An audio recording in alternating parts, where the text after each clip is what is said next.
समय पहले की बात है। भोला अपनी बीवी आरती के साथ रहता था। वो बहुत ही मेहनती और ईमानदार इंसान था। भोला दिन भर अपने खेतों में मेहनत से काम करता, लेकिन वहीं हरिया दिन भर इधर उधर खेत में खाट पर सोता रहता। भोला की मेहनत की वजह से उसके खेत में खूब अच्छी फसल होती थी, जिसके कारण गांव के सारे लोग भोला से चलते थे। हरिया उसका पड़ोसी था। हरिया और उसकी बीवी बहुत दुष्ट इंसान थे। वो दोनों भोला से बहुत जला किया करते। देखिए जी, इस भोला की फसल इस बार भी कितनी अच्छी हुई है। हमेशा इसके साथ ही अच्छा क्यों होता है? इस बार तो ये फसल बेचकर राजा ही हो जाएगा। अरे तुम परेशान मत हो, इसको हम राजा नहीं होने देंगे। मेरे जीते जी ये कभी राजा की जिंदगी नहीं जी सकता। भोला सुबह उठता है और खेत के लिए निकल जाता है और अपनी फसल को देखकर बहुत खुश होता है। अब जाकर भोला की मेहनत सफल हो चुकी थी। इस बार लग रहा है अच्छी खासी कमाई हो जाएगी। फिर भोला घर को निकल जाता है। भोला की पत्नी भोला से कहती है, क्या हुआ, आप इतना देर से क्यों आए हैं? हमारी फसल अच्छी तो हुई है ना? फसल इस बार बहुत अच्छी हुई है, कल कटाई भी करनी है, उसी की व्यवस्था कर रहा हूँ। लगता है इस बार कमाई हो जाएगी। अच्छा जी, इस बार अगर अच्छी खासी कमाई हो गई तो हम कुछ पैसे अपनी बेटी मुन्नी के नाम से बैंक में जमा करवा देंगे, जिससे उसकी अच्छी खासी शादी हो जाएगी या उसकी पढ़ाई में मदद हो जाएगी। ठीक है ना जी? हाँ, तुम बिल्कुल सही बोल रही हो। आरती, खाना लाओ, बहुत जोर से भूख लगी है। जल्दी सोना है आज, क्योंकि कल सुबह 5 बजे खेत में जाना है। आरती खाना लगा देती है।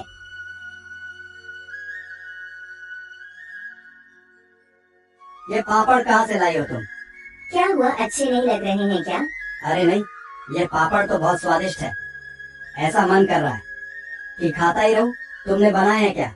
हाँ जी, मैंने अपने हाथों से बनाए हैं। आपको अच्छे लग रहे हैं तो और ले आओ क्या? और भी है। फिर खाना खाकर दोनों आराम से सो जाते हैं। जैसे ही सुबह के 5 बजते हैं तो आरती की नींद खुल जाती है और आरती देखती है कि मौसम बहुत खराब हो गया है। ऊपर वाले, अब तो हमारी सारी फसल खराब हो जाएगी। सुनिए जी, जल्दी से उठ जाइए, मौसम बहुत खराब है। हमें जल्द से जल्द अपनी फसल के लिए कुछ व्यवस्था करनी पड़ेगी। दोनों उठकर जैसे ही खेत को निकलते हैं, तब तक खूब जोरदार बारिश होने लगती है। बारिश के साथ हवा भी चलने लगती है। ये सब देखकर भोला बहुत टेंशन में आ जाता है। सुनिए जी, टेंशन मत लीजिए, जो होना था वो तो हो गया। अब हम इसमें क्या कर सकते हैं? जो होता है वो अच्छे के लिए ही होता है। इधर हरिया बहुत खुश था मौसम को देखकर, और हरिया अपनी पत्नी से कहता है, देखो, मैंने बोला था ना कि वो अमीर नहीं हो पाएगा, और ऐसा ही हुआ।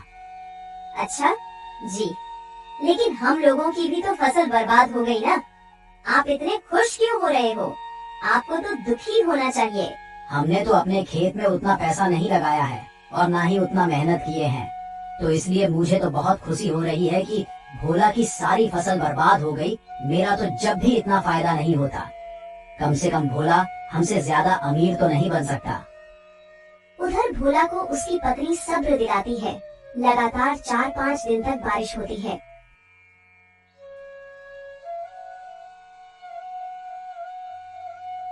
जब मौसम खुलता है तो भोला अपने खेत में जाकर देखता है तो उसकी सारी फसल खराब हो गई थी।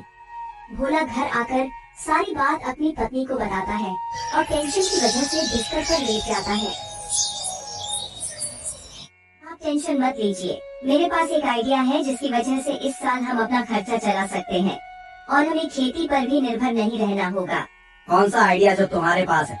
मैं समझा नहीं, तुम क्या कहना चाह रही हो? मुझे तो खेती के अलावा कुछ काम भी नहीं आता। सुनिए जी, क्यों ना हम पापड़ बेचने का काम शुरू करें। मैं पापड़ बनाऊंगी और आप गली गली जाकर बेच आना। क्या पता ऊपर वाले की कृपा से हमारा काम अच्छा खासा चलने लगेगा। तुम सही बोल रही हो, लेकिन पता नहीं कोई पापड़ खरीदेगा या नहीं। कहीं ऐसा ना हो हमारे पास जो कुछ बाकी के पैसे बचे हैं वो भी इन पापड़ में खराब ना हो जाए। पहले ही ऐसा मत सोचिए, मुझे पूरा विश्वास है कि हमारे पापड़ गांव के लोगों को जरूर पसंद आएंगे। आप एक काम करिए, मैं कुछ पापड़ बना देती हूँ, आप उन्हें गांव में बेचकर देखिए। आरती, कुछ पापड़ बनाकर भोला को एक टोकरी में रखकर दे देती है और भोला पापड़ गांव की ओर लेकर निकल जाता है। पापड़ ले लो, पापड़ मसालेदार पापड़, पापड़ ले लो। पापड़ जो खाओगे खुश हो जाओगे, जो नहीं खाओगे वो पछताओगे। पापड़ ले लो, पापड़, पापड़ ले लो। पापड़ मसालेदार पापड़, पापड़ ले लो। तभी एक औरत भोला से पापड़ लेने आती है। अरे भैया, ये पापड़ कैसे होते हैं और ये पापड़ कितने का है भैया? 10 रुपए का एक है। बहन जी बोलिए कितने दे दूं? 10 पापड़ दे दीजिए। फिर भोला 10 पापड़ उसको दे देता है और पैसे लेकर आगे की ओर निकल जाता है।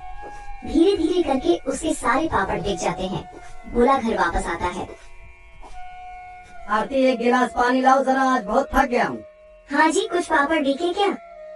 नहीं आरती, एक भी पापड़ नहीं बिका और मैं तो आज बहुत ज्यादा थक गया हूँ।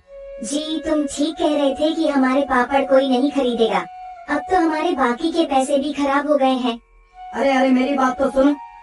अरे आरती, कुछ पापड़ नहीं बल्कि सारे पापड़ हाथों हाथ बिक गए हैं। क्या सच में हमारे सारे पापड़ बिक गए क्या? वाकई में? हाँ बिल्कुल आरती, लोगों को हमारे पापड़ इतने पसंद आए हैं कि सारे पापड़ जल्द ही बिक गए। ये लो पैसे, इसमें से कुछ पैसे मुन्नी के स्कूल की फीस जमा करने के लिए रख दो और कुछ पैसे से हम अनाज खरीद लेंगे। आरती पैसे लेकर अलमारी में रख देती है। अगले दिन सुबह आरती और ज्यादा पापड़ भोला की टोकरी में रख देती है और भोला पापड़ बेचने चला जाता है। गांव का एक आदमी कहता है, ओ पापड़ वाले भैया, हमने सुना है तुम्हारा पापड़ बहुत स्वादिष्ट है।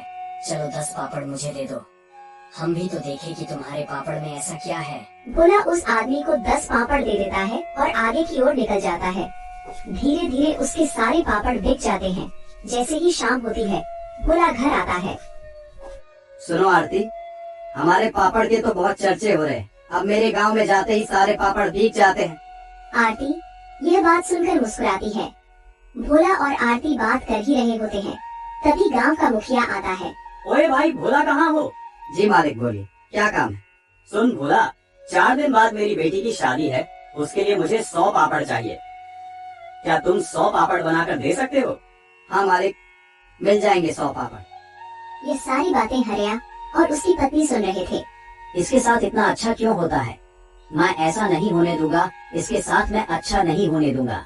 हरिया और उसकी बीवी उसे देखकर जलने लगते हैं और आरती पापड़ कहाँ रखती है यह सोचते हैं।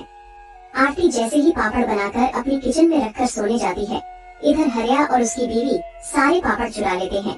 जैसे ही सुबह होती है, आरती पापड़ देखने जाती है तो उसे एक भी पापड़ नहीं दिखता। ये सब देखकर वह सारी बात अपने पति को बताती है। मैं आज मुखिया जी के घर जा रहा हूँ और उनसे बोल दूंगा कि बस मुझे 2 दिन का मौका और दे दीजिए। भोला मुखिया के घर की ओर निकल जाता है। मुखिया जी, मेरे घर से किसी ने सारे पापड़ चुरा लिए हैं। आप मुझे बस 2 दिन का मौका दे दीजिए, मैं आपको पापड़ बनाकर दे दूंगा। ठीक है भोला, मैं तुमको 2 दिन का मौका दे रहा हूँ, लेकिन तुम मुझे पापड़ जरूर बनाकर दे देना। हाँ ठीक है मुखिया जी, आप चिंता मत करिए, मैं तुम्हारे पापड़ जल्द बना दूंगा। फिर जब भोला उधर से जैसे ही घर आता है तो भोला देखता है कि हरिया का बेटा पापड़ खा रहा है और उसके हाथ में भी 2 पापड़ हैं। यह देखकर भोला कहता है, हरिया के बच्चे तो पापड़ नहीं खाते हैं और न ही कभी हरिया ने पापड़ खरीदा, लेकिन ये बच्ची पापड़ कहाँ से लाई है? भोला उस बच्चे के पास जाता है। ये पापड़ तुम कहाँ से लाए हो? ये पापड़ तो मेरे पापा ने दिए हैं, मेरे घर में और भी ज्यादा पापड़ है। भोला ये सारी बात अपनी बीवी को बताता है। आपको मुखिया के घर जाना चाहिए और सारी बात बता देनी चाहिए, हमारी मुखिया जी ही मदद कर सकते हैं। फिर भोला मुखिया के घर जाता है और सारी बात मुखिया को बता देता है। फिर मुखिया अपने नौकर के साथ आता है और हरिया के घर में छानबीन करता है। जैसे ही मुखिया का नौकर और मुखिया हरिया के घर में जाते हैं, उन्हें वो पापड़ मिल जाते हैं। ये क्या है हरिया, क्यों चुराए ये तुमने पापड़? मुझे माफ कर दीजिए, मेरे अंदर ईर्ष्या आ गई थी, इसीलिए मैंने ऐसा किया है मुखिया जी। मैं आज के बाद ऐसी हरकत नहीं करूँगा, आप मुझे बस एक बार माफ कर दीजिए। नहीं, ये माफ करने लायक काम नहीं है। अगर मैंने तुम्हें माफ कर दिया तो तुम फिर ऐसा काम करोगे? मारो इसको सब। फिर सब मिलकर सबको मारते हैं।